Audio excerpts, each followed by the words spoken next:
So first of all, thank you so much for joining us, everyone. And a special thank you, as always, to my wonderful panelists who are joining us. So excited to have you guys here. I know a couple of you know each other. And then Jeff, you're from New Brunswick. So we're bringing you into the Ontario room Absolutely. here as our Wild West guy, Awesome. or Wild East, I guess. So welcome everyone. Thank you so much for joining us. I was intending to sort of wind down the webinars for summer, but people seem to be still interested in attending them. So really happy to have you here. I know it's beautiful weather out and some people, maybe you're sitting outside on the deck, with your iPad or whatever, but thank you so much for joining us. Oh, we got people from Toronto, people from Alberta. Fantastic. So happy to have you here. So just a couple of things. I'm going to share my screen with you and we'll just go through sort of the basics of what we're here to talk about tonight and who everybody is. So of course, tonight we're talking to our Power Team members and we're talking about what they wish investors knew. And this sort of came from a conversation I've had with a few people about, first of all, as investors, how do we become the number one people that our Power Team reaches out to? So if someone finds an opportunity, how do we become the person that they think of first to call? What is it that we need to do as investors to become those people? And also a little bit, sort of joking around with some of the realtors and some other Power Team members and going like, how many of your clients are like A1 clients that you love? And how many of them are, they call and you're like, and then you pick it up. So, I mean, I'm sure Power Team members, we always love our clients, don't we? But some people make it such a joy and such a pleasure to work with, and others it's just a little more sort of day to day. So I'm curious how we set ourselves apart as investors, how we show people that we are the people that they want to call when they have opportunities and deals. So thank you for joining us. My name is Elizabeth Kelly. I have been a real estate investor for 15 years, and I've been having a great time the last kind of year and a half hosting webinars and being able to share with people some of the experiences that I've had as an investor, but also a little bit that I've learned during my time as a coach for Rich Dad Canada and also as a coach for my own company. For Elizabeth Kelly Consulting. So I'm also a property manager in Kirkland Lake. I do multifamily investment properties and I have rent to owns. Those are kind of my passion. But I've done, like most investors who've been around for a while, I think most of us have probably done pretty much everything. It's just a question of what really resonates and what really makes us happy. So we are fortunate this evening to be joined by, we have Gary Hibbert. So for those of you who don't know Gary, Gary is a realtor with Smart Home Choice. And Gary is also an experienced investor, and Gary has a phenomenal podcast, which I love to listen to. So for those of you who are newer investors joining us, strongly encourage you to check out Gary's podcast. Gary, I don't see in your bio the name. Can you remind me the official name for people to look up for your podcast? Yeah, for the podcast, yeah, it's Real Talk with Gary. Perfect. So Real Talk with Gary. And I love being a guest on Gary's podcast because Gary has a very, very good interview. He gets things out of you that you had no idea that you intended to talk about during that podcast. Thank you so much for joining us, Gary. And we have Dahlia, and Dahlia is an award-winning mortgage broker in Ontario, and she specializes in working with investors, tons and tons of experience, started her own brokerage in 2011 and has been dedicated to servicing investors in Ontario. And I believe you can help people with outside Ontario investments as well, eh, Dahlia? We do, but only if they're investing in Ontario or someone is in Ontario investing is out of province due to our licensing, but we will soon be expanding to other provinces. Ooh, that's exciting. You guys heard it here. That's news to me. Yeah, will be. Awesome. Thank you. Dahlia has also written a great book called Canadian Real Estate Investor Financing, 7 Secrets to Getting All the Money You Want. So that's a great one to check out again if you're a newer investor and looking for sort of some help and direction on where to go and how to plan your investment journey from a financing perspective. Now, last but definitely not least, we have Jeff Murray. So for those of you who don't know who Jeff is the president and owner of Canada Homes for Rent, which is a property management company in Saint John, New Brunswick. Now, Jeff also services, I believe you do Moncton, don't you, Jeff? Yeah, so we service all over New Brunswick, and we opened an office in Halifax earlier in 2020. And that's amazing. So happy to hear that. So Jeff has been our property manager for our New Brunswick holdings for the last, I don't know, it's got to be coming up to 5 years, 6 years now, Jeff? It's got to be 6 or 7 anyways. Oh, look at that. Time flies, eh? So Jeff and Gary and Dahlia are all people who, when I am looking for support or when I have coaching clients who are looking for support, I don't hesitate to pick up the phone. Phenomenal people, put them on my power team without, a second thought. So I thought these would be ideal people for us to have on our webinar tonight and learn about what do they look for when they are taking on new clients. So I'm going to leave the screen share in a second so that we can see everybody's faces, but I just wanted to give people on the webinar a heads up. These are the questions that we're going to be starting with this evening. They're sort of the prepared questions that the panelists know about.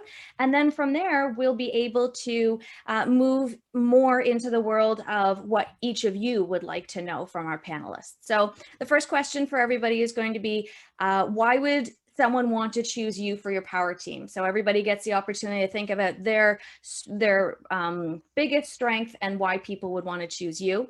Then we're going to talk about what would you look for when you're deciding whether or not to take on a new client, because we know, everybody knows, you can't necessarily help everyone. You can't work with everyone. When you're reaching capacity, you sometimes have to make a decision about, if you have 3 clients who would like to work with you, how do you decide which one is going to be the person that you're going to work with? Because you never want to let your customer service slip in order to just be able to work with everyone. So, so how does a client become one of your favorites or a top priority for you? And I know we're not supposed to talk about favorites, but we're going to talk about that just a little bit off the record, except it's being recorded, so it's only a little off the record. And then we'll talk about what would make someone a nightmare client for you. And the reason why I think this is important is because I think a lot of times as investors, we're super focused. We want to acquire deals, we want to move forward, we want to get the cash flow. And sometimes we lose a little bit of focus in terms of, what does our journey look like for the people around us? So we'll talk a little bit, and I'm hopefully, nobody in the room is going to recognize, oh, you know what, maybe I did this, or, ooh, I think that sounds a little bit like me. I'm going to need to watch that. So this part probably goes a little bit more towards awareness and a little bit around mindset and helping people sort of check themselves as they grow their portfolio and move forward as an investor. And then I'm always all ears. I love to hear, when you think of your best clients, what behaviors do they have? What skills do they have? What do they focus on?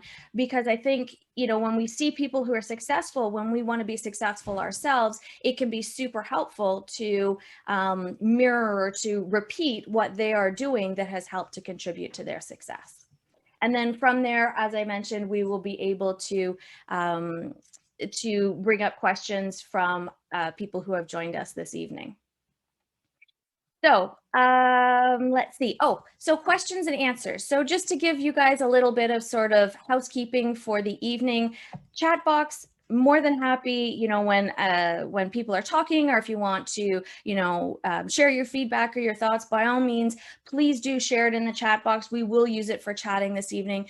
If you have a specific question that you would like me to direct towards the panelists, please go to the Q&A at the bottom of your screen there, and we'll use that, because the chat box, when everybody's jumping in and chatting, you lose track. So I want to make sure that your question doesn't get lost somewhere in that chat box and we don't have the opportunity to address it. So if you have questions for the panelists, by all means, put it in the Q&A, and I will do my absolute best to include it in our discussion this evening. So without further ado, let's start with our first question. And I think what I might do is let's start with Jeff. So Jeff, why would someone choose you for their power team? What makes you different from the other property managers that someone might be evaluating in New Brunswick?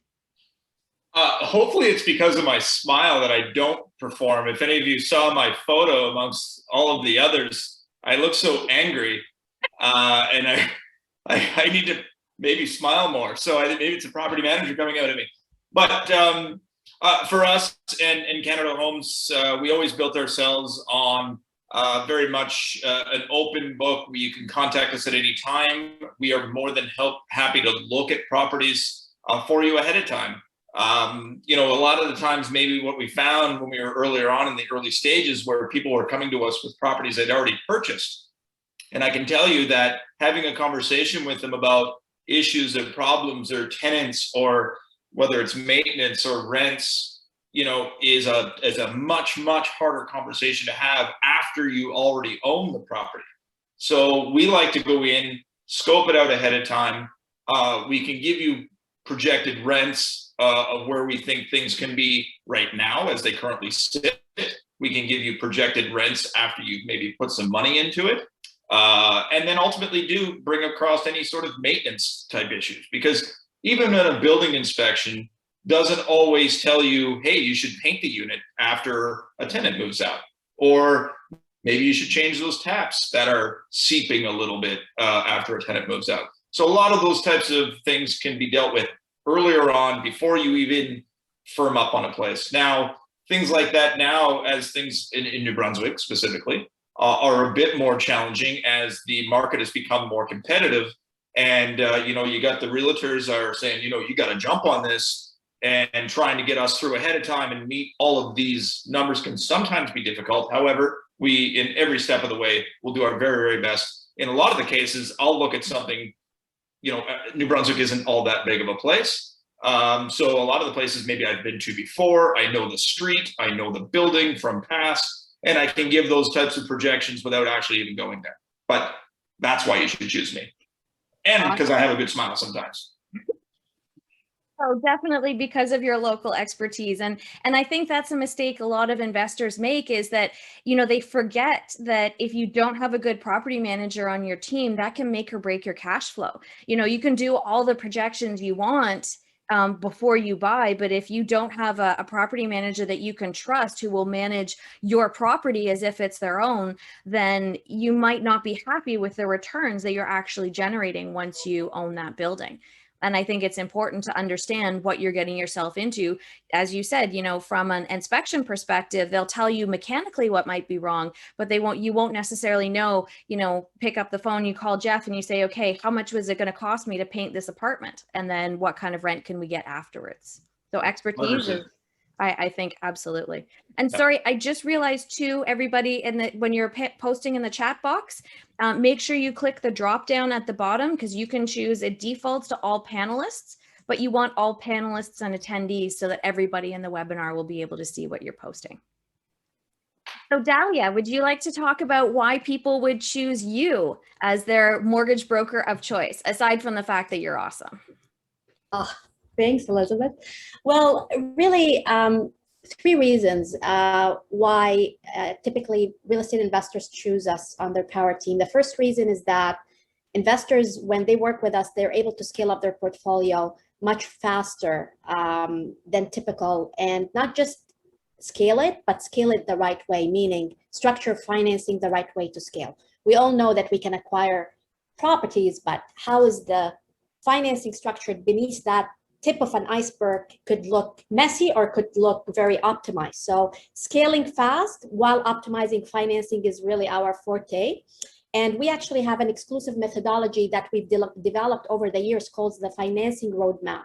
And this is what we do with every client. It's really helping them plan financing and executing one property at a time. So we discuss sources of capital. We discuss how to maximize borrowing power. We discuss financing for the next 3 to 5 deals. And then investors get a lot of clarity and confidence from that exercise. So that's the first reason.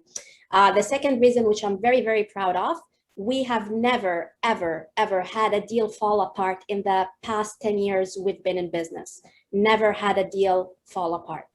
And then the third reason is really how we put the money puzzle together. I mean, investors have a lot of sources of capital: private mortgages, A lenders, B lenders, joint venture partners, you know, vendor take-back. So what we do differently is we know what type of money to use at what point in time, and that's really how we put the puzzle together. So these would be the 3 reasons. That's awesome. Love that, Dahlia. And you're so right. For a lot of investors, they start and they're working directly with banks. And, it really comes down to the criteria that each bank uses to decide how many mortgages they're going to give someone. So it makes sense to start out with the lenders who say, well, if you have 2 investment properties, that's all, versus the ones who say, well, we'll do 5, you can do 5 with us. We don't care how many you have with everyone else, right? 100%. That is a key point. That is, yeah, 100%. Yeah, absolutely. So it makes sense. You want to have this roadmap, you want to have this planned out, and you want to choose someone to work with who knows and understands which order we should be approaching the different lenders in. That's awesome. Thanks, Dahlia. Hey guys, we still have people coming in saying hi to everybody. And then Gary, so tell us why people would choose you to be on their power team, to be their realtor and their go-to guy to help them find investment properties. Yeah, well, Elizabeth, first, thanks again for having me here. So I think there's a couple different reasons. One is, and this might sound like a joke, but I just want them to like me. If they're going to work with me, I want them to like me because this is a business relationship that we're going to be in for the next year or maybe even 10 years. So there has to be a connection there. So I think that's number one. That's very important. Number two, I heard this very early on in my career was that don't be the smartest one in the room. So I've learned to become very humble in knowing that I don't know mortgages very well, that I'm not a great property manager, or I'm not a good accountant. So what I did was I just went out and surrounded myself with some of the smartest people that are in those different fields. And so then when those questions come to me, I can direct them to those experts so that they can get the right advice. And when it comes to the real estate side of things in a particular market, I can give them the best advice based on my knowledge, based on what I'm doing in those particular areas. And then last, I would say is, in the beginning, especially when you're a real estate agent, you're very hungry. And so you want to go everywhere. I was going out to Kingston, I was going out to Barrie, I was going out to Guelph, and I'm showing investors certain properties in this market, but that is not my strong suit. So what I do now is I used to stay focused in the area that I'm good in, which is the Durham region and Peterborough. And if somebody's interested in going out to London, then I've got the contacts out there. Somebody's interested in going out to Barrie, then I've got the contacts out there. So I've learned to just kind of stay in my own lane. And I say one last one, which is something again that, I'm big on quotes. And this one kind of hit home to me. And so it's something that's just part of me now, where it was from Jim Rohn. And he said, help as many people get what they want, and you can have every and anything you want. And I genuinely believe that. And so that's just part of my philosophy. So I'm always trying to help people, because I know in the end, you're creating a win-win for everybody involved. Absolutely. Love that. It's funny because when I talk to my coaching clients about, what they need to look for in power team members, you literally said it, Gary, where one of the things I talk about is you want to pick someone to work with who loves their job. Like, I can't think of a worse way to spend a Saturday than driving around with a realtor who would literally rather be, at home in bed doing nothing than sitting in the car with you and showing you investment properties. And I think it goes for, all the different roles in our power team. We want people who are not just experts, but who legitimately enjoy their jobs and who are always looking to better themselves and increase their level of knowledge and expertise, for sure. I think that's huge. Quick question for you, Gary. You mentioned you want to help people. Now, there's a lot of realtors out there who say that they want people to sign exclusivity agreements with them because they want to be sure that if they're putting the time and energy in, that their clients are exclusive to them. Is that something that you have people do as well, so that when you invest your time that people are going to stick with you? Or does that do you have a different sort of MO with your? Yeah, great question. And especially if you're a realtor, that's something that they really kind of push on you in the beginning when you're taking those courses, that you should get the buyer's rep sign. I will tell you this, I would almost say 99% of the time, I don't get it signed. But we will have that conversation in the beginning saying, look, you know what, we are building a relationship here. I want you to trust me, and I also want to trust you. And so if we've ever had a situation where they didn't feel like they could, then they would leave, right? But I've never ever had a situation like that where I've had to get that buyer's rep signed up front, because the reason being too is that when I'm working with an investor, it's not that we're just going out and looking at properties right away. I'm actually sitting down with them, or my team is. We're having a conversation with them. We're determining what type of a strategy that they want to deploy. Then we're sending them over to the mortgage team. Then they're getting approved. So they feel like they're getting put into this whole entire process, right? By having calls and meeting with the different team members, that by the time they're in that vehicle, they feel like, okay, you're actually looking after my best interest. Yeah, absolutely. And there's sort of, you're almost kind of, you built kind of a one-stop shop too, right? Where people sort of come to you and you have the various people on the power team, you've sort of vetted them and put them together. Yeah, exactly. And that's one of the questions that they always ask. Like, do you have a property manager? Do you have a handyman? Do you have an accountant? Do you have a lawyer? It's like, yeah, everything. We have the one-stop shop. So you don't need to go out and try and figure this out on your own.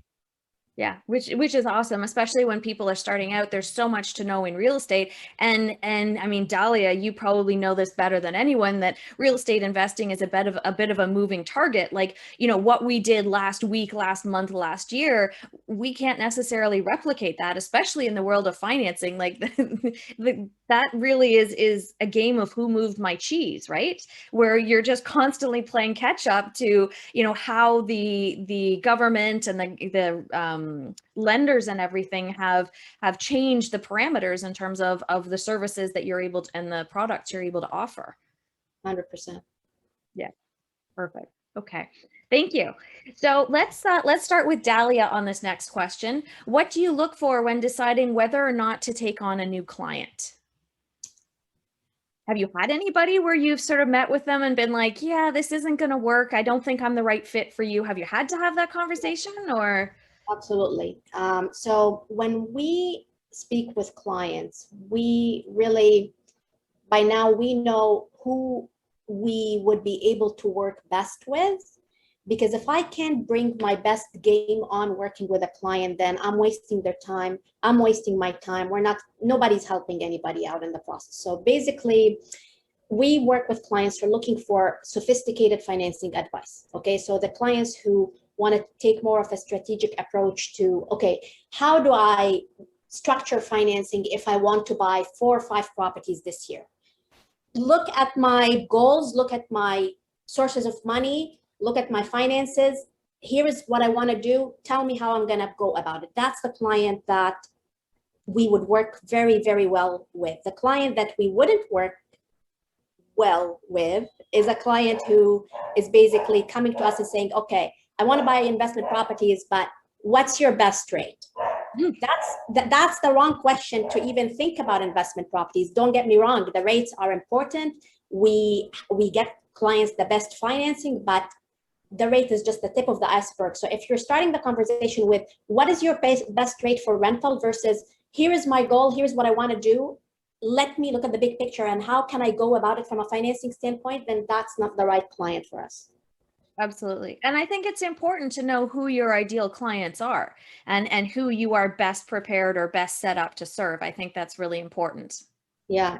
And then the other client that we know is like upfront, we tell them, listen, that's not the right way to go out, is a client who's saying, you know what, I'm working with 3 mortgage brokers and I'd like to work with you guys as well. So you guys can all show me what you can do for me. Yeah, we will absolutely show you what we can do and we're happy to help. But Mr. Client, at the end of the day, you're shooting yourself in the foot, talking to so many people, burning your credit on the way. This is a very small industry and that, you know, lenders get to know files very quickly. So we're not going to add to that messy picture. We cannot work with you.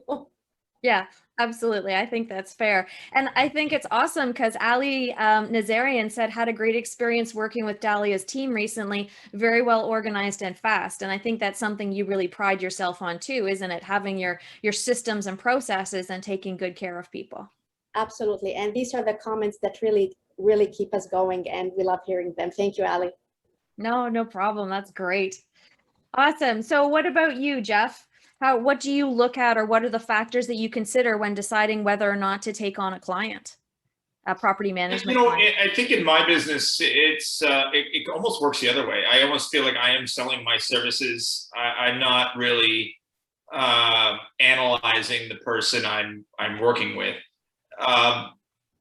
But that being said, I don't ever think that, in my business, am I going to be able to determine in a meeting whether or not I'm going to be able to work with somebody for the next year, 2, 3 years, 4, 5 years? I don't think so. I would not want to make that sort of an assumption off of a couple of meetings. So we do have our typical contracts that we sign on with people. They are a year, and then they go month to month after that. However, not once have I ever held anybody, and I'll tell them that.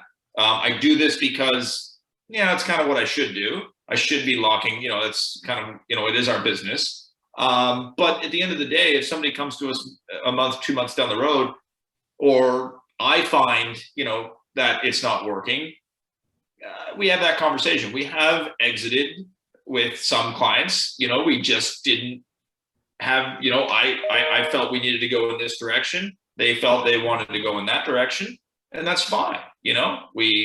We have no problem with that. I think in any case, we end any relationship, amendable. We're not bad mouthing any of our stuff and or our people, and that's all you can really do. But I just don't think that there's anything that I can grasp in a couple of meetings that I could sort of make that sort of long-term decision. And honestly, too, like when I was growing my business, I'd be very fearful to ever, oh my God, I actually can't not take on a client. I was always fearful of them talking to somebody else. Oh, you don't want to deal with him. He turned me away. And then you get stamped, right? So I always wanted to be open and take on all comers, because I think I can help anybody, honestly. Yeah, you definitely have sort of the East Coast easyogoing, laid back sort of approach. You're definitely great to I'm getting work some with. Ontario in me though lately. I got a little bit. Yeah, I'm getting there. A little feisty. A little feisty, absolutely. Our first question this evening actually is from Nav, and he said, Dahlia told me to buy multifamily properties of 5+ units. Do you work in that space? I can safely say that Jeff does work in that space, because he has buildings that are more than 5 units that he manages for me. There you go. I do. I do, as a property manager myself, I do want to add to what Jeff said, and it's our only time, or our typical hesitation, is if we get the sense from an owner that they might not have the same standards for their properties that we do. And that has always been a concern for me, because I have a certain reputation. I've built my business's reputation in Kirkland Lake on having higher end units, on having, buildings that, they might be in rough condition when people take possession of them, but over time we're going to fix them up, and we're going to add to the community and to the value in Kirkland Lake. And that typically has been the only time where I've ever had sort of a conversation with an owner where it's been, listen, we've made these recommendations, this work needs to be done. I understand you don't want to spend the money. However, at this point, you're actually doing damage, not just to your building by not, maintaining it, but you're also causing damage to our reputation. And at that point, then we have to have a serious conversation about, sort of the direction that that's going to take. And I would imagine you've had some of those conversations along the line, Jeff, too, but it sounds like your owners have always been fairly amenable to continuing to put money back in. It's always a bad idea as an investor to take every last penny out and not to put money back in. Yeah, it's like that. It's tough. In this business, it's tough to walk the line straight. Like, meaning you have tenants, residents, and then you have owners. And it's almost sometimes where you got to pick one side or the other.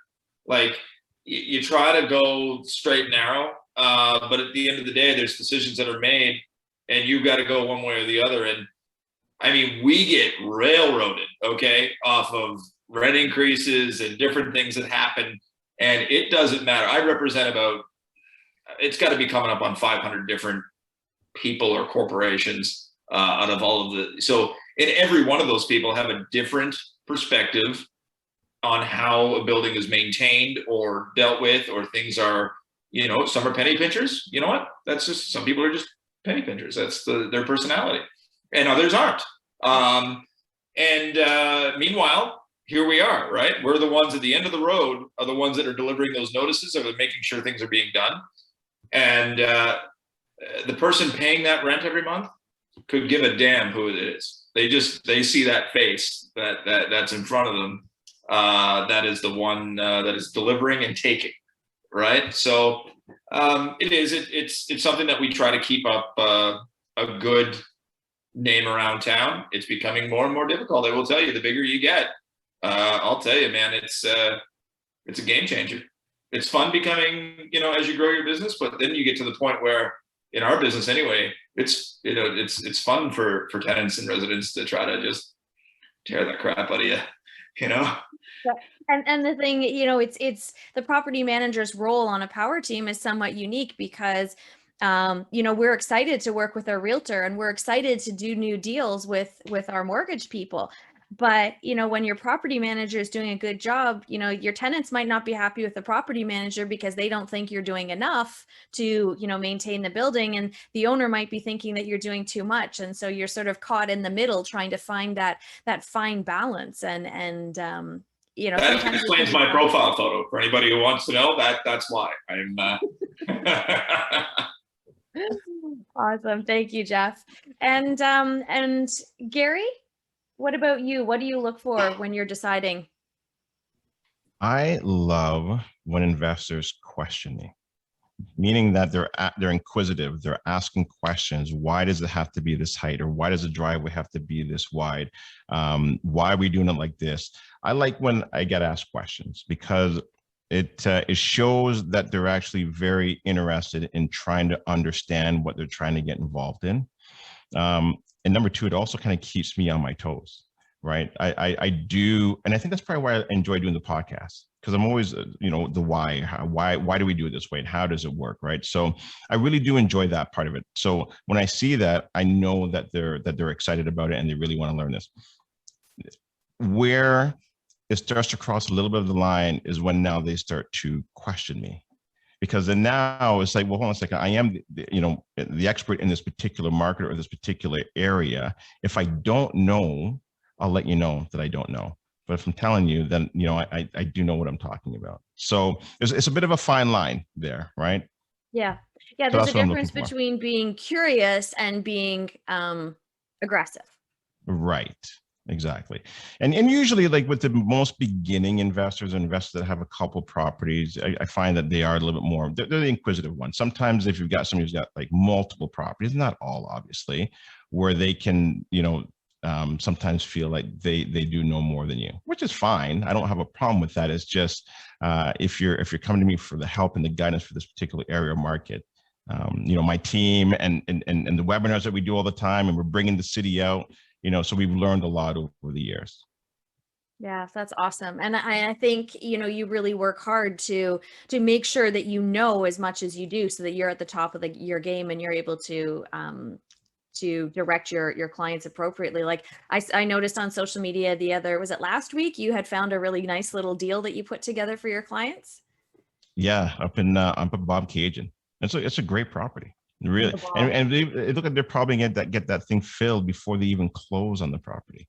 Because we went up there for a walkthrough, and the neighbors had told them that look, there's a couple other people that live on the street, and they want to move into the property. So great little market up there. It really is. And the other reason why too is that because of the area and the drive out into that cottage country, there's a lot of retirees out there, and there's also people that love that particular area, and there isn't any rentals out there. So when they become available, there's a lot of word of mouth that go around with the neighbors and also the realtors as well too.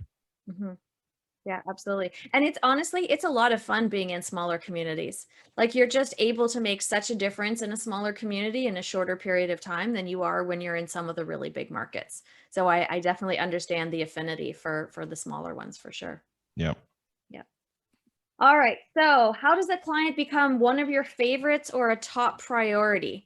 Jeff, do you want to start with that one, and then we'll hop to Gary, and then we'll bring Dahlia after? So how does a client become like your number one or one of your favorites?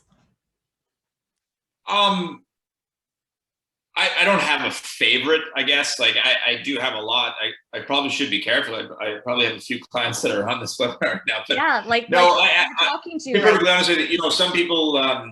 I've had clients that have just signed off with us, for example, and they're like, how do I become your best client or your biggest client? I'm like, I hope you have time for me because I just have a house and I don't have like 100 units or something like that. Look, for me, I've got clients that have got 150, close to 200 units, and I've got some that have had a single family home. And for me, somebody just said, tread carefully. That's funny. I just got that. That's funny. But for me, look, and I've said it, and I've said it before, I'll say it again. It doesn't matter. You are a client. A client should be treated equally as much. It doesn't really matter the size. What I would say is that my bigger clients, I probably have more frequent meetings because there's more to talk about, where my smaller clients that only have maybe ones, twosies kind of thing, maybe we're not talking as often. I would also say that it depends on what my client does for a living. If they're a full-time investor that this is their job, then yeah, we're talking a lot because that's their job. Whereas the others that are maybe working a full-time job and this is sort of something that they're doing on the side, yeah, maybe we're talking a little bit less because they're busy with their day-to-day lives and we communicate a lot through email and stuff, things like that.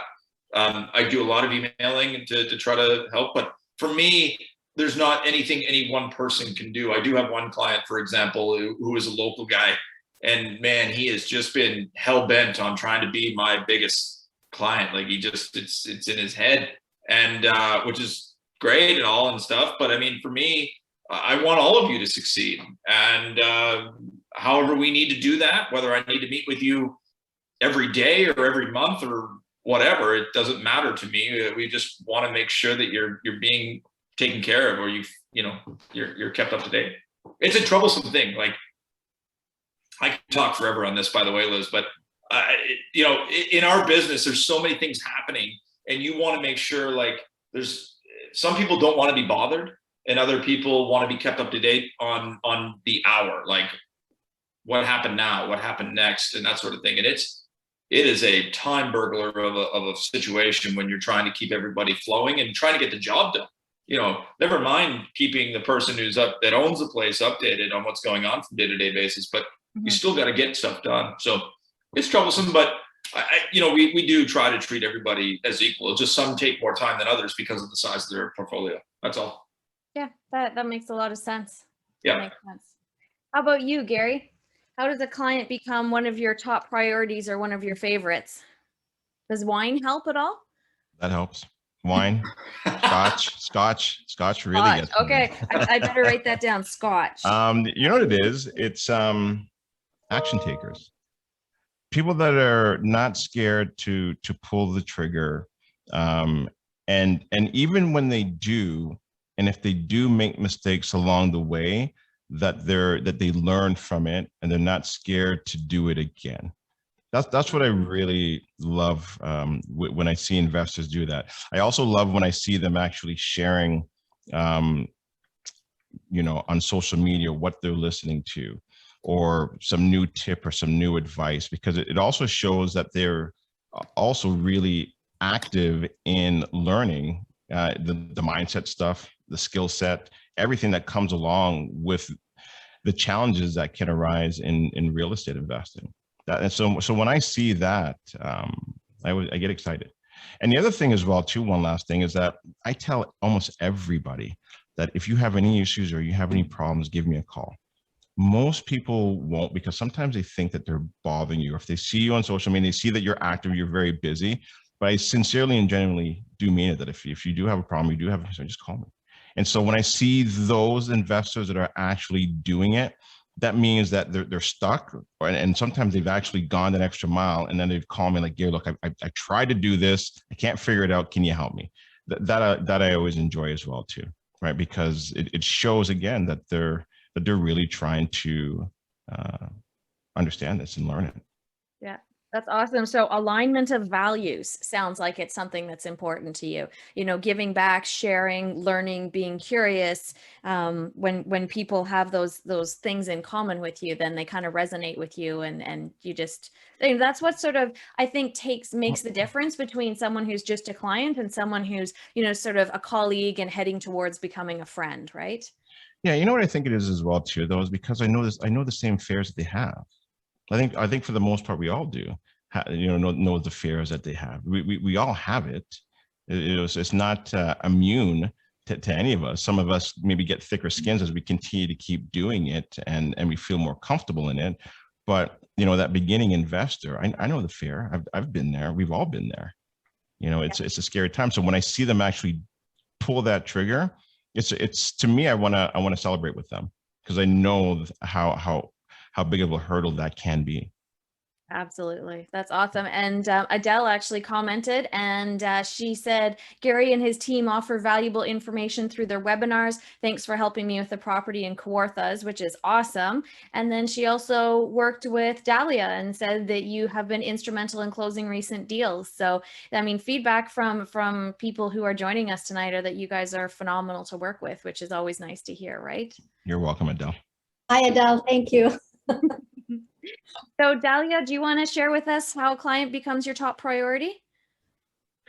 Sure. Yeah. Well, I love working with clients who are just nice people, clients who appreciate the relationship, appreciate the value we bring to the table, who are transparent with us, tell us things openly, and this is how we can help them.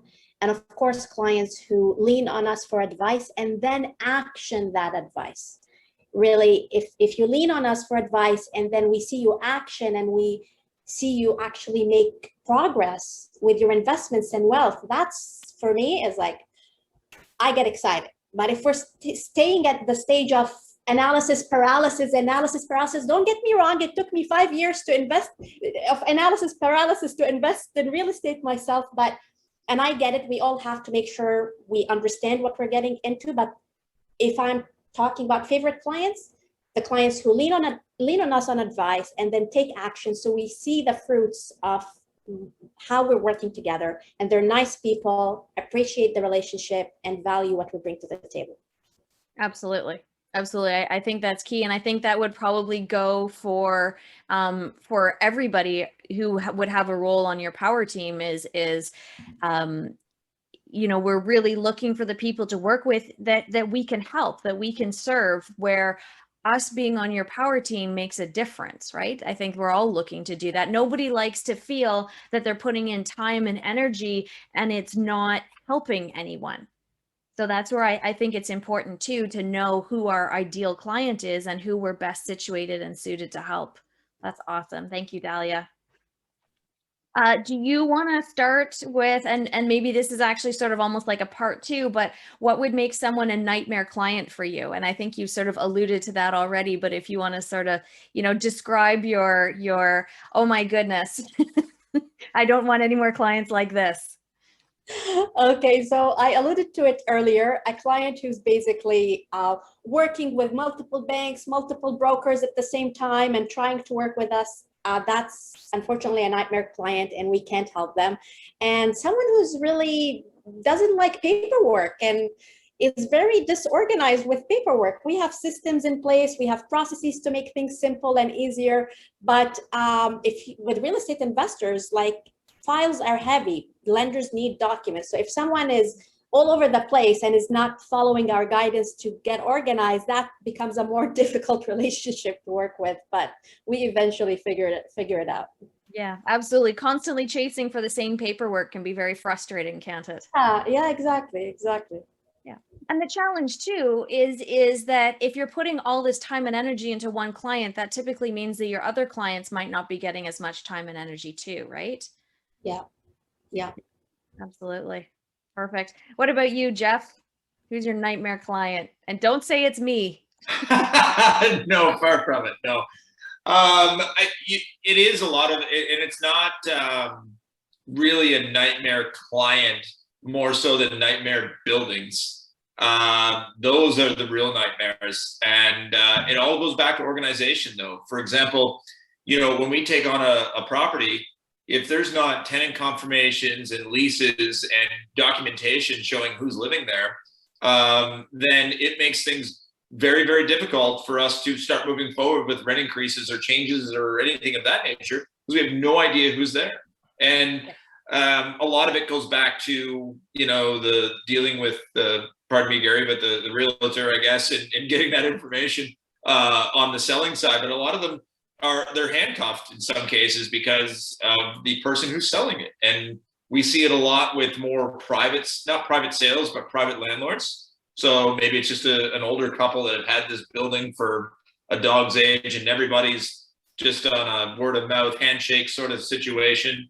But when I'm handing out rent increases, my tenancy tribunal in New Brunswick could give a crap about that.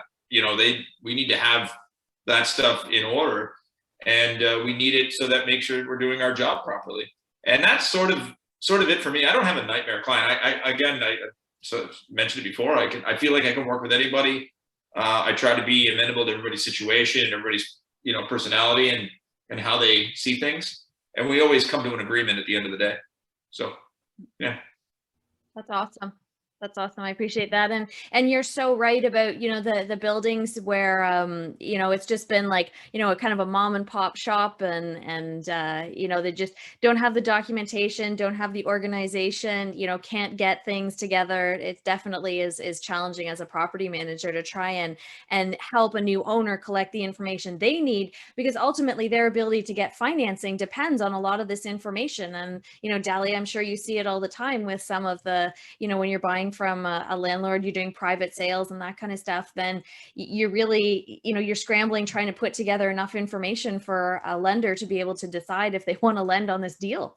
Yeah. That's my biggest fear. Yeah. Sorry, go ahead. Sorry, Jeff. We get the info sometimes on a piece of napkin from a mom and pop. Yeah. And for us, like we'll take over a property and the client may pay cash for it, then finance it after the fact, right? Just to get it taken care of. Yeah. And immediately they're going for financing and they're looking for the leases and we've got nothing. So now we send out our tenant confirmation forms, and we try to get leases after the fact. These folks have been living there for 20 plus years, never had to do that before. So now they got their guard up. They're like, whoa, wait a second. Why do I have to sign? So it takes forever to get it done. And all the while it could have been done ahead of time and it wasn't. And here we are. Yeah. And it just delays things. It delays financing. It delays all kinds of things and completely throws things. So if anybody wants to take anything away from this webinar, paperwork is so important. Yeah, absolutely. I couldn't agree more. And on the buyer side and the seller side, right? Absolutely. 100%. Doesn't matter.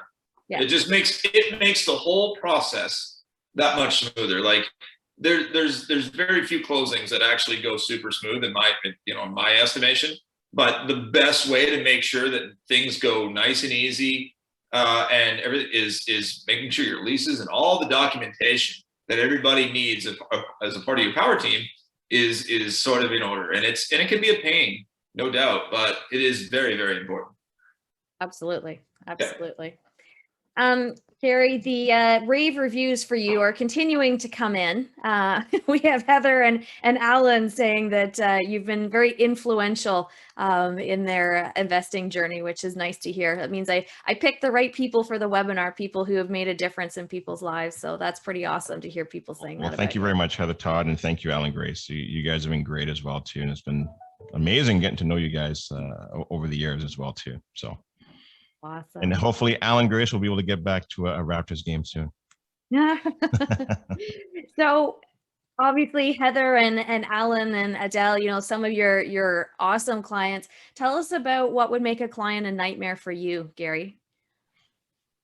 I've been fortunate that we haven't had many nightmare clients, but I mean, there's a couple that I could think of that have happened over the years. And it's always a tough one is that they come out to the webinars or the mastermind events when we used to do them in person, and they listen to the podcast, and then they think that they know enough, and then they'll go and use maybe their aunt or their uncle who's a realtor, And what I think sometimes happens is they don't realize the experience that it's not just myself either. It's like Chris and Quentin, like the combined experience, because there's certain things Chris has seen that I haven't, and certain things that Quentin has seen that I haven't. And so a lot of times when we're putting these deals together, we're actually, the three of us are sometimes talking about a particular deal for just one client. And so then now they purchase that property, and now that property is in a floodplain, or that property doesn't have the required parking because it wasn't something that they may have been able, or they didn't listen to or hear in one of these webinars over the last 3 or 4 months when they're trying to gather all this information. And then they come back and then want us to untangle this intricate web of disaster that they've now put themselves into. And so that becomes a bit of a nightmare for us, right? And the thing too is that, you know, just me and my personality, I don't like to see anybody, you know, have to suffer like that. So we'll try our best and do what we can do, because we do have some contacts in the city. And sometimes you can do things that are able to move things forward with that property. But in many cases, sometimes you can't. Right. So that is, I would say, where it'd be like a nightmare client, something like that. Gotcha. Yeah. And you know, the thing too is that it's so much a nightmare on me. It's more of a nightmare for them, you know? Yeah. Because ultimately they're the ones who have to sit with it. You're absolutely right. Yeah. Yeah, for sure. Definitely. And so the last structured question for this evening is, what behaviors do your best clients have that make them successful? So I've been jotting notes here, and it sounds like resoundingly across the board, organization and preparation would be two of the things that would make investors such a pleasure to work with and that will set them up for success. Natural curiosity and being detail oriented. So now I'm going to come back to you guys and say, what else can you add to this, you know, profile of your ideal client to work with? Something that is going to, you know, traits that help to make them successful when you think of your ideal client. Dahlia, do you want to start on that one? Sure. What I've observed about the clients, the clients who are successful within our portfolio are clients who set goals for themselves. First of all, they get clear on the goals that they're after for the year or for the next month or quarter. They set goals, and then they come to us and say, okay, here are my goals and here are my finances. Help me understand how I'm going to go about financing to hit these goals. So they set the goals, they plan, they stop and plan, and then they action financing within the context of these goals seems to be what's working well for these investors. And I also found that a lot of them spend time educating themselves. So we're, you know, helping them on the financing side, but they're also eating books, working with a coach, talking to a realtor who knows the market. Like they're actually, you know, digesting a lot of content and educating themselves in the process, and that helps them become much more rounded, I find, when it comes to getting into the world of real estate investing or scaling up. Absolutely. Love that. Yeah, that's great, is focusing on increasing your knowledge and surrounding yourself with the right people. And I love that. And that I think is part of, you know, why we wanted to do this webinar this evening is I think it's always important to know. So say, for example, somebody wants a realtor in Milton. So Gary's not going to go and work with someone in Milton. But when you see the characteristics that Gary has, then it helps you find people who are going to hopefully be similar, have similar attributes and similar success to Gary, right? So there's certain qualities that we're looking for in our power team members as much as our power team members are looking for certain things from us too, right? Jeff, do you want to talk about what you've noticed that makes clients successful? Like, you've got some clients who have some pretty significant portfolios. Yeah. And, you know, I guess other than maybe the organizational and a lot of those things that we've already spoken about, but two things actually. One is about tenants and what is a tenant, because a lot of folks will have that perspective. It's just a tenant.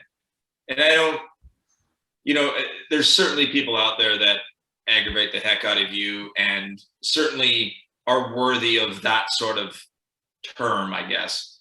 I've started to use the word resident in some of my higher end stuff that people are paying some big rents for, because I want them to be not noted as just a tenant. So when there's issues that arise, or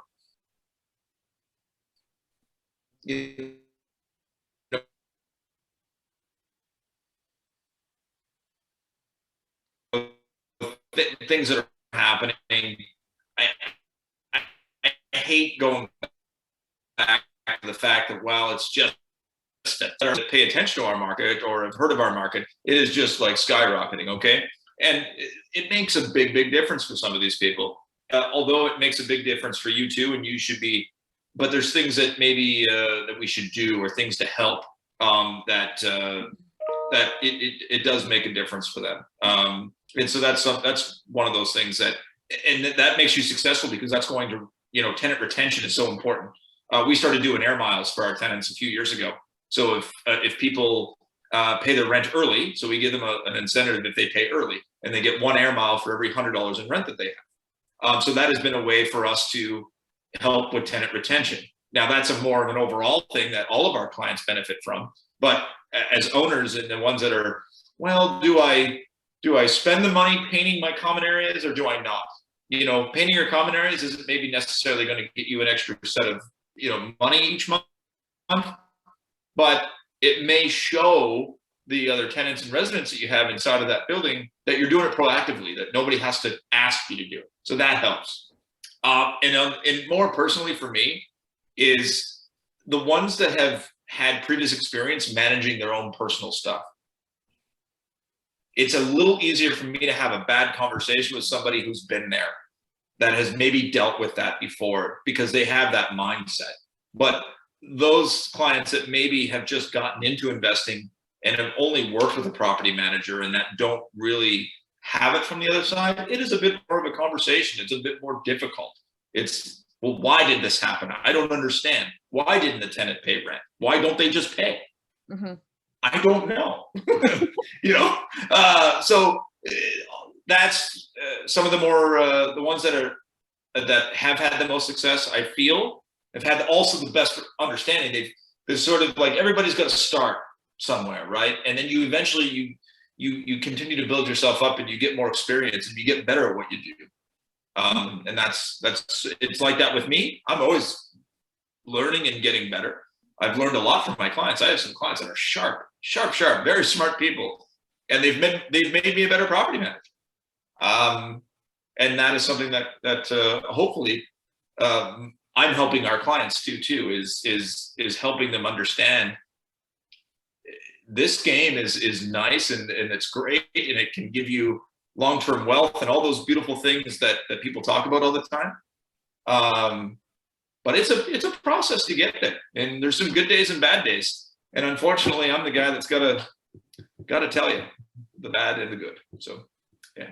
Absolutely. Yeah. And I think, Jeff, you sort of highlighted a really good point. You're seeing so many investors coming out to New Brunswick from Ontario.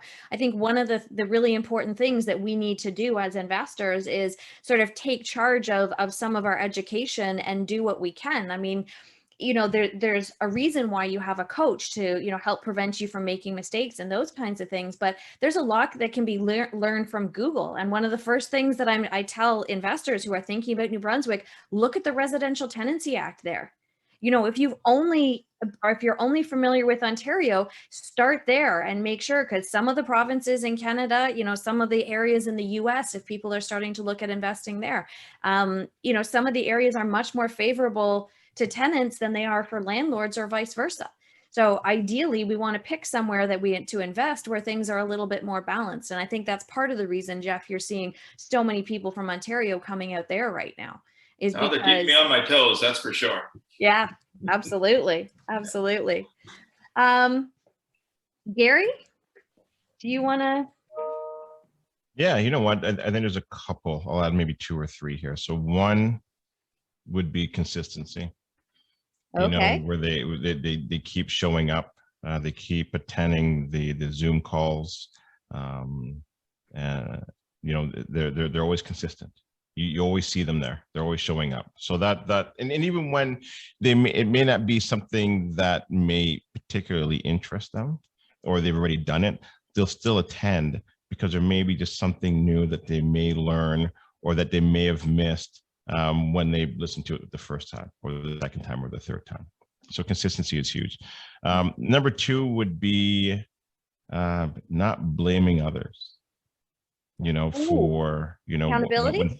when things go wrong, unless it's gross negligence, obviously, right? But, if it isn't, they understand that things can go wrong. There's a lot of moving pieces in this when you're bringing in the lawyers and the mortgage agents and the realtors and the home inspectors and the appraisers. There's a ton of moving pieces.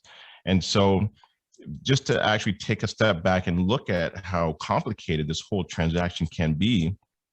And actually, when it does go well, you should celebrate.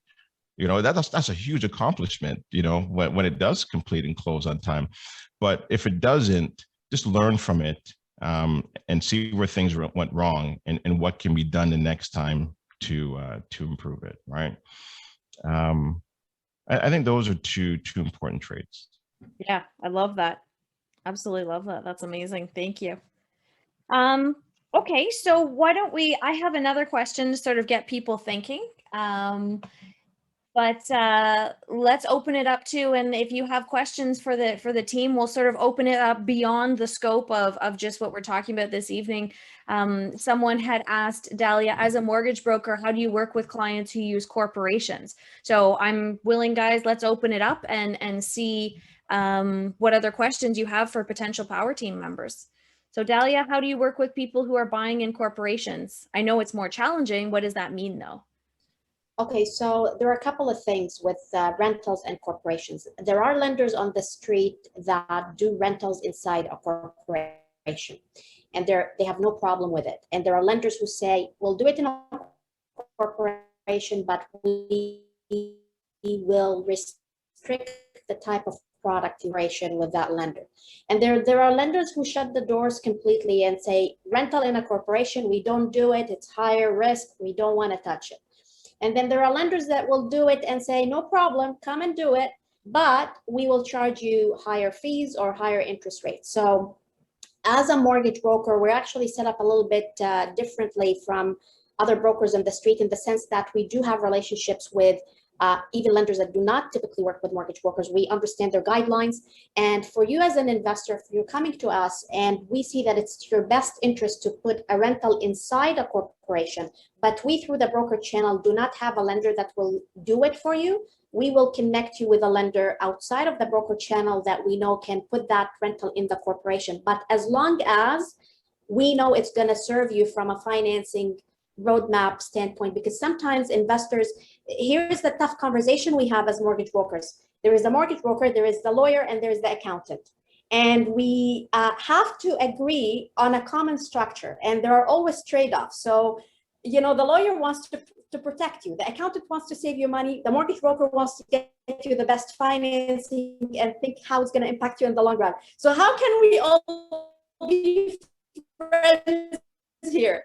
That's the challenge. So as long as you as a client understand that here is, if I put it in a corporation from a financing standpoint, here's what it means, and and you're good with it. If we can do it for you, we'll do it. If we can't do it for you, we will connect you, and that's how we deal with it. Perfect. Yeah, absolutely. Love that. Yeah, and you're so right there, Dahlia. Definitely, when you're thinking about incorporating, there is sort of the playoff between the lawyer, the accountant, and the mortgage broker. So, and typically, unfortunately, usually it ends up coming down to being between the mortgage broker and between the accountant and the lawyer, because the mortgage broker tends to be able to have some options, whereas if someone owns any form of assets, they have a house, they have a cottage, we really do want that separation and that protection of having the corporate structure in place. And, if people are looking to replace their income with some form of active business, whether it's flipping or wholesaling, it really, really makes sense to have corporations at that point. So then you're just kind of stuck trying to figure out what to do with us, right? Yeah. But at the end of the point, at the end of it, as the way we're set up is we understand who's on the street doing them in a corp and not doing them in a corp, and we'll guide you as a client accordingly. So Yeah, absolutely. Love that. Thank you, Dahlia. The next question here, and I have to commend, again, it's anonymous, but I have to commend you for having the courage to ask this question, because somebody said, I struggle with anxiety. I see others succeed, and rather than motivate me, it pushes me more into my shell. Any thoughts? And I think, if all of us were honest, I think a lot of us, we see on social media, we see these shiny, pretty lives that people have, and we go, why isn't this me? And this person, they seem to be moving forward and they're doing deals, and why am I not doing this? And why am I not having the same success? And I think we have to keep in mind that, what people post and what people talk about is not, it's like getting dressed to go to a cocktail party, every single day. It's not reality. And I think we have to keep in mind that just because someone puts that out there on social media, or just because someone talks about that in a networking group, that doesn't mean that that is everything that they are dealing with or everything that they're going through. It took me, when my husband got sick in 2017 and he didn't work for 6 months, it took me years. Like, Gary, I think it was last November was the first time I really, really talked about it with any, sort of openness, before I could talk about what I was going through. Very few people had any idea what was really going on, what my life really looked like on the inside. So I think we have to be very careful thinking that what people are posting and what people are talking about is everything. And I think social media makes it that much harder, where we feel like every day we're seeing these people and they're posting this stuff, and we're like, they must be doing so well. And, they've got this nice flashy car, and, they've got this great big house, and it's only part of the story. It's not everything. And Yeah, Gary, I know you're 100% a mindset guy too. Do you want to sort of share your thoughts on that? Yeah, sure. I'll jump in. And I think if you do get a chance to ask that question, maybe go back and listen to the podcast that I did with Elizabeth, because she really does open up. And I thought it was a powerful podcast. And thanks for sharing that, because it's not easy to share that.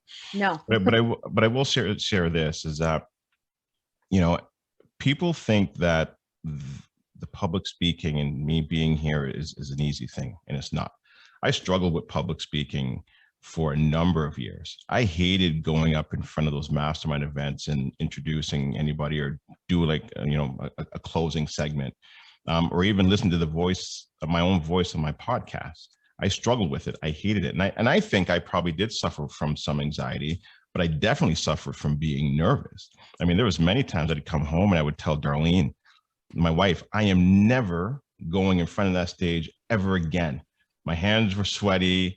My forehead was dripping. I hated it. My shirt was wet. I just absolutely hated it. But I kept doing it, and I just kept doing it. And I'll never forget this one, man, I wish I remember her name. But anyways, she said, Gary, this is when I was going to do this podcast with Les Brown. And I was so nervous. And so we had a call together, and I was helping her. She had some questions on real estate investing. And I told her about the upcoming podcast I was going to do. And I go, I'm so nervous. Like, I'm super nervous. And she goes, I can help you. And I go, how? And maybe this might help. She goes, when you're nervous or when you're excited, the same chemicals are being released in your body. So this is now where it goes to the mindset. So instead of saying that you're nervous, just say, I can't believe how excited I am. And just by using the changing of words, it can show you how powerful your mind is. That has helped me tremendously. That I'm like, oh, okay, I remember. So that helps. Yeah, that is awesome. May I add something quickly on that point? On with respect to anxiety and looking at other people's success. If you guys, if Gary, did you finish your commentary? Sorry, I don't know if you're done with your commentary. Yeah, no, I'm done. You're done? Okay. Yeah, go ahead. Yeah, I was just going to mention that we see the entire iceberg, okay? As financing people here, we see the iceberg. when you are sitting and listening to social media, I find that a lot of investors get anxious seeing, okay, this investor has 20 properties, this investor has 40 properties. They just see the tip of the iceberg. They see properties, they see numbers. They don't see below that iceberg. But in here, I get to see the properties, but I see below the iceberg. And what that really means is that until you see the full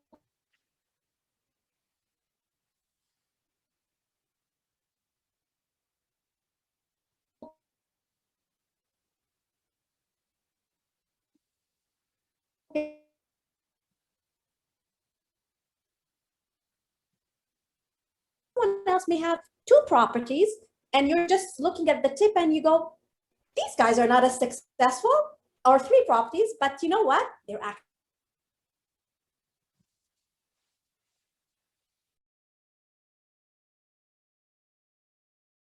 starting my management company. I wanted to be the biggest management company in Saint John. Now, I started off with nothing. I eventually got there. Some people took a chance on me. I did a good job and I continued to work hard. And then I wanted to be the biggest in New Brunswick. And then I want to be the biggest ever. And you just keep pushing. You want to keep pushing yourself. And it's not about what everybody else is doing around me. Because for me, I didn't really want to do what those others were doing, because it didn't work for me. I wanted to do things something different. I wanted to run my management company differently. We've just got to continue to push ourselves to get there, and not so much worry about what's going on around us. It's a tough thing to do, understood, but we'll all get there. And you know what? Between all of us that are on this panel, we're all here to help too, to get you there. So that's another thing. Yeah, and I'll add to that as well too, because I think that's a really good point there, Jeff. Is that on social media, if you're posting anything, I'll tell you the truth, most people aren't really paying that much attention to you. Yes, they see your stuff, but they're not really analyzing it like the way that you overanalyze it, right? And that's the thing, though, right? With social media, that it can be a bit of a scary space. I think when you're seeing everybody else living this extraordinary life, but you have to remember as well too, those are just snapshots in time. Yeah. And of course, you're trying to get the best picture, right? The best angle, the best lighting, right? So you just have to be aware of that's just a quick moment in time. Yeah. Absolutely. Sorry about that, guys. My my internet decided that this was a good time to go to sleep for a few minutes. So my apologies. Thanks for carrying on in my absence. I think the other thing I'd like to highlight too is, and building on what you were saying before, Dahlia, is that the numbers shouldn't matter. Like, I talk about 400 doors, but the reality is, if things aren't cash flowing, the number of doors doesn't matter. If I can get the same cash flow with 10 doors, or with 2 deals a year that are amazing deals, then I'm actually wasting my time and spinning my wheels. So the numbers really don't matter unless you know what's actually behind those numbers. So don't measure, oh, well, I only did 2 deals this year. Yeah, but if you did 2 deals and made $50,000 and somebody else did 10 deals and made $50,000, I got to be honest, your time was better used on 2 deals than somebody else's on 10. So don't worry about your numbers compared to everybody else's, because like Dahlia said, you only see the tip of the iceberg. I love that. That was awesome. That was such a great question. So my apologies, and from being bounced out of the webinar, I have lost all the questions and the chat. So I don't know if one of the other panelists, can you guys see the questions? I see Dushan has reposted a question, which I'm happy to answer, but I'm missing the other one. So the question was, you mentioned buyers investing in the USA. What recommendations or advice would you have from someone thinking to begin investing in the States that have balanced landlord-tenant laws? So I'm actually hosting a webinar. My August webinar is with Marcin and with Glenn Sutherland, and I'm probably going to bring in a lawyer as well. And it's going to be focused on how can Canadian investors get started in the US? What do we need to know? What are the first steps that we need to take? Who do we need to connect with? So that, if you don't mind, we'll push that off just for a little bit, and it'll be in August, and the information will be coming out on that in July, of course. Okay, Those so two Scott, are great. Sorry? I was going to say those two are great.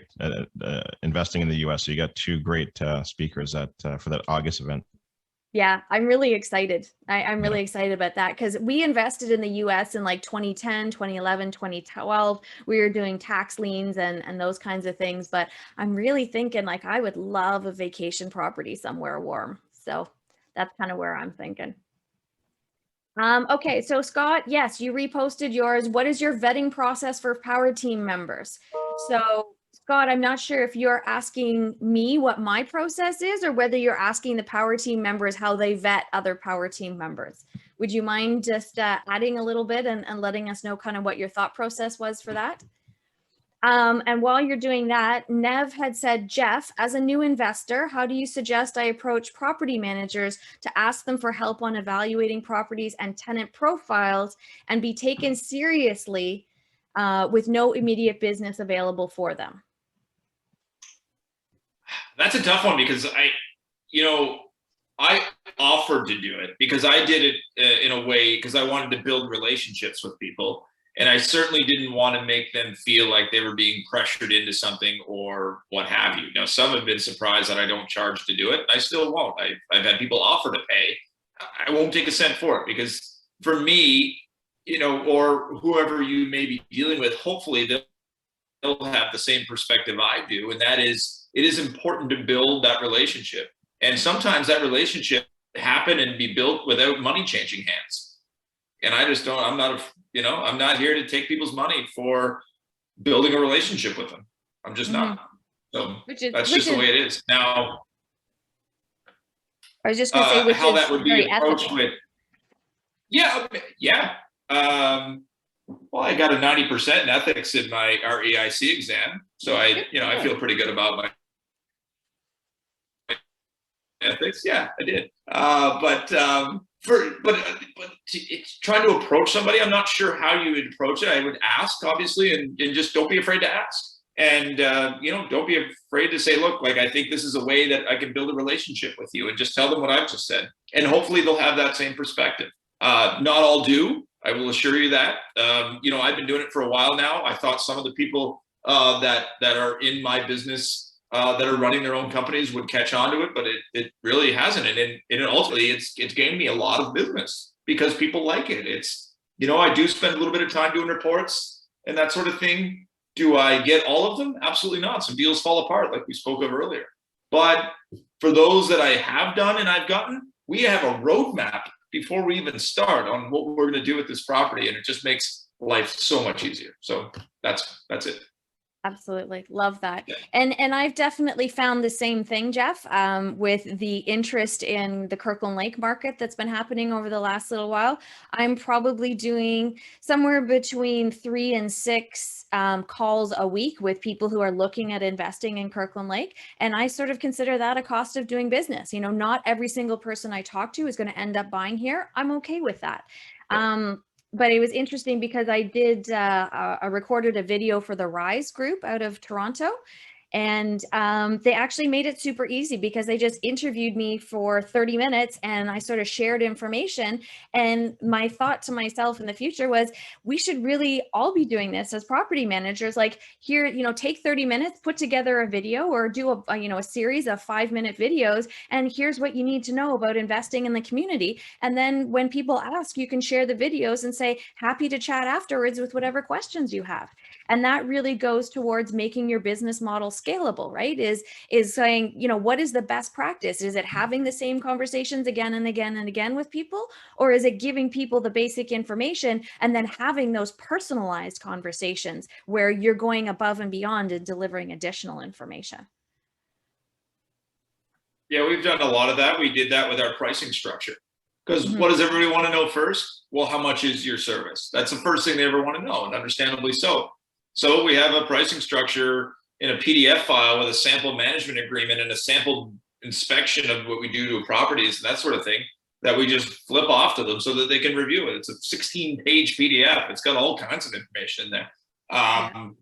But ultimately, too, again, we go back to the conversation, and now all of a sudden they already know how much I'm charging. They know what I charge to fill a vacancy. They know what my management agreement looks like and the fine print, if you will, that doesn't come out after the fact. They all have that ahead of time, and it makes life so much easier. And just know that we're not doing it to try to just shun you off so we don't want to talk to you. It's because, again, I have 6 to 8 of these conversations weekly, and everybody has the same question for the most part. So you try to get those easy questions out of the way with the file, and away we go.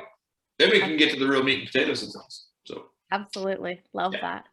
Yeah. Okay, so Scott has circled back with the information, and I think it's a great place to leave it for the balance of today. So I know, I'm sorry, there's some questions here that we haven't been able to get to, but contact information for the speakers is coming up. So if you'd like to reach out, I know all of you guys are more than happy to chat with people about their personal situations and answer any questions. So Scott's question was, what is your vetting process for power team members? And Scott had clarified that he was actually looking for the panelists to be able to illuminate on what do you look for when you're hiring people for your power team. So, Dahlia, when you're buying investment properties, what do you look for in your realtor and those kinds of things?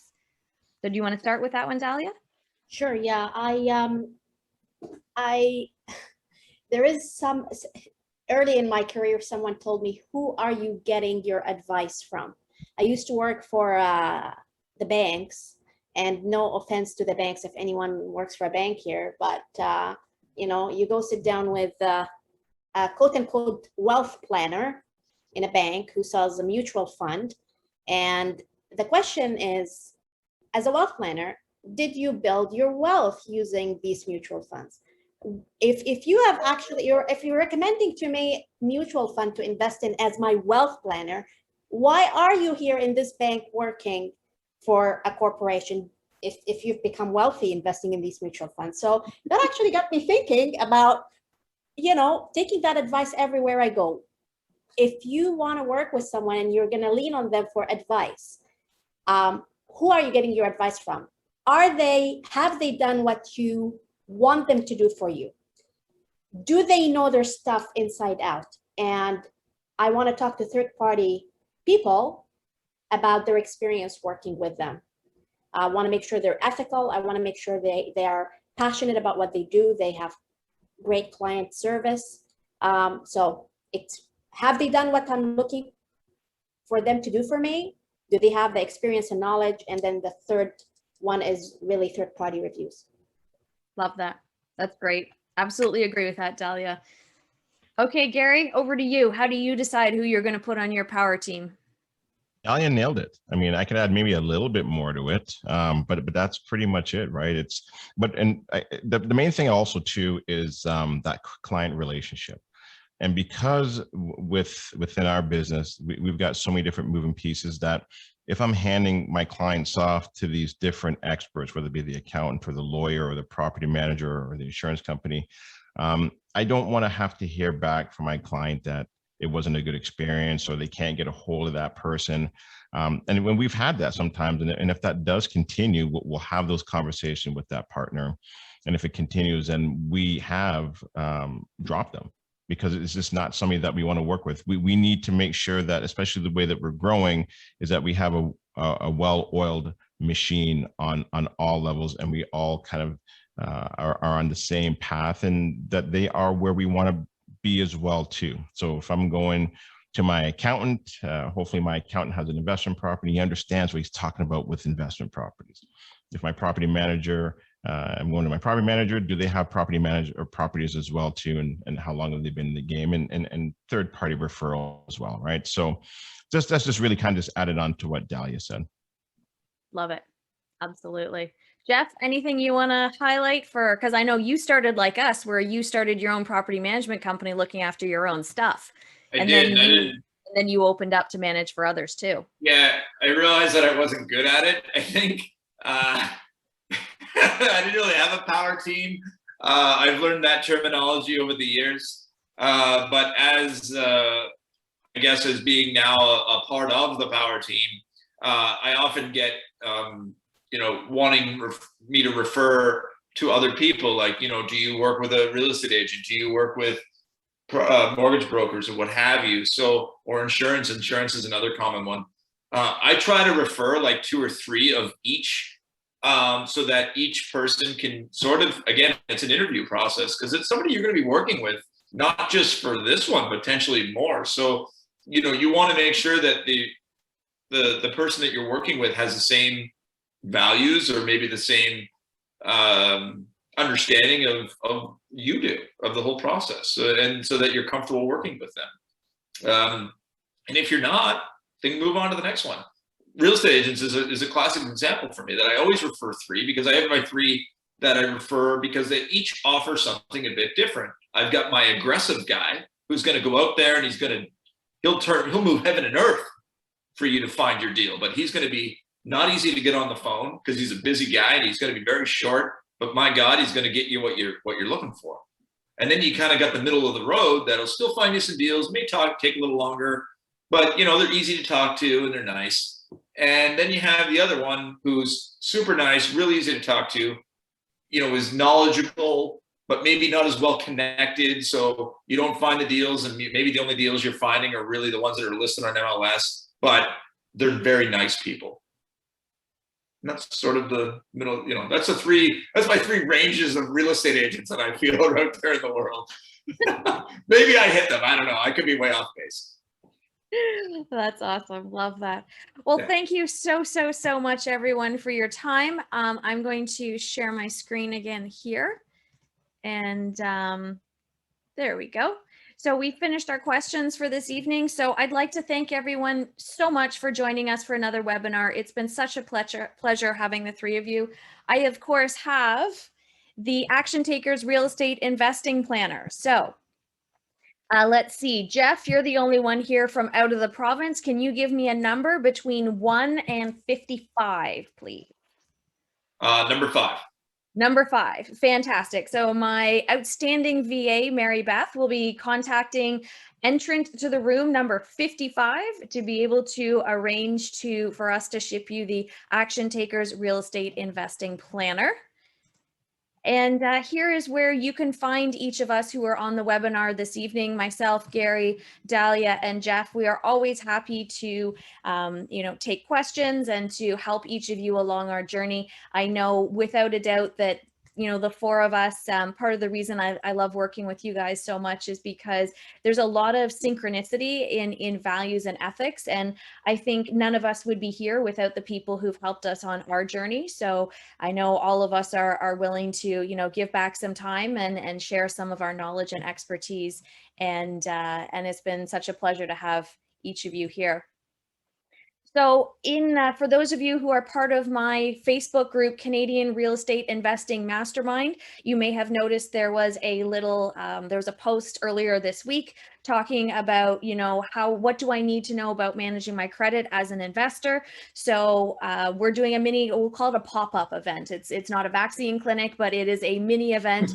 And this is what we're going to do, a little webinar on Monday, June 28th at 12. It's going to be less than an hour long, but it'll just be talking to mortgage agent Adam Stapley, and it's just going to be diving a little bit more into what is credit for us as investors, what do we need to know to manage our credit, and what does good credit management do for us. So that will be Monday, June 28th at 12. Stay tuned in the Facebook group, Canadian Real Estate Investing Mastermind, and you will see the event information pop up, so feel free to register. And then my next big evening webinar, we've transitioned to doing it monthly. So our July webinar will be on Monday, July 12th, 7:00 p.m. And it will be Christian Spilfogel and Darcy Marler who are joining me. And this time we are delving into commercial, industrial developments and land opportunities and land development. So we're sort of looking at people, okay, you know, we spent some time, we talked about, you know, the BRRRRs and now we've done the multifamilies. And now what do you do when you're starting to get bored, when you're ready to hit that next level and climb that next mountain? So commercial investments and land development, Monday, July 12th at 7:00 p.m. So thank you so much to all of my panelists. Such a pleasure to have all of you here and to connect with all of you. Wish you a great summer. Thank you so much to everyone who attended. Hopefully you'll be able to join us again in July. As I said, July will be the commercial and land development, and then August will be what we need to know to start investing in the US. Such a pleasure to see all of you. You guys take care. Thanks everyone. Have a great week.